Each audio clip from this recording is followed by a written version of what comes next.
On February 27, 1951, the 22nd Amendment was ratified, which made permanent a tradition that has profound influence on the philosophy of government in the United States of America. This amendment may not be the most well-known amendment, but its place in the fabric of American history cannot be overstated.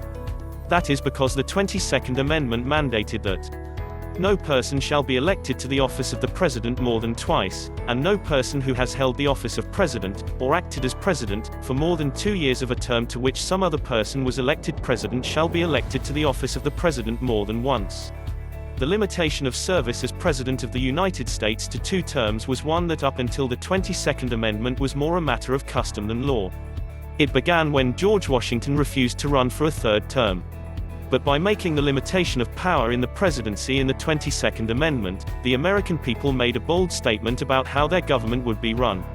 One of the most unique aspects to how the United States of America organized its government was the concept of citizen rulers. This concept was born in the very halls and pubs where the Founding Fathers gathered to discuss this new country that was just getting started. By reducing the idea of a career politician, especially at the presidential level, the 22nd Amendment dealt a deadly blow to the concept that America would ever be ruled by a king or a president for life. This was clearly a reaction by America to the abuses that had witnessed by the pilgrims and immigrants that make up this great country in their homelands. They reacted strongly and negatively to the deification of kings and the virtually unlimited powers that too many times systems of royalty tended to give to their leadership. This was one of the central themes that caused so many to flee Europe, Central Asia and other parts of the world to seek a land where it was the people who were the center of the government's will, not the arbitrary ideas of a king who was cut off from the real needs of the people he served. The way America set up its presidency was in every way an attempt to fix the flaws and abuses of the European models and refocus the center of power in government on the electorate rather than on the elected. Another aspect of the American federal system that was put in place deliberately to limit the ability of those in power to abuse that power is the system of checks and balances. This system assures that none of the branches of government, the Congress, the presidency or the Supreme Court, could dominate the other or take complete power and rule without challenge.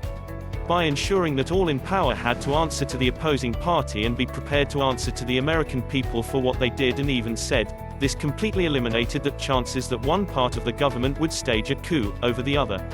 Accountability is a word that is not very exciting, but it is the concept that has kept the American system of government healthy and in service to its people rather than putting them in service for over 200 years. In addition to these several highly innovative methods the Founding Fathers gave to this young country to eliminate the abuses of past governmental systems, they also put a system in place that assured the orderly transition of power.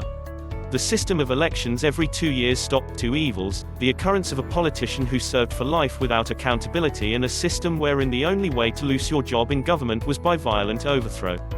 As a result, the American system, albeit contentious and argumentative, has been and continues to be one of the most peaceful and orderly systems of federal administration in the world and indeed in the history of the world.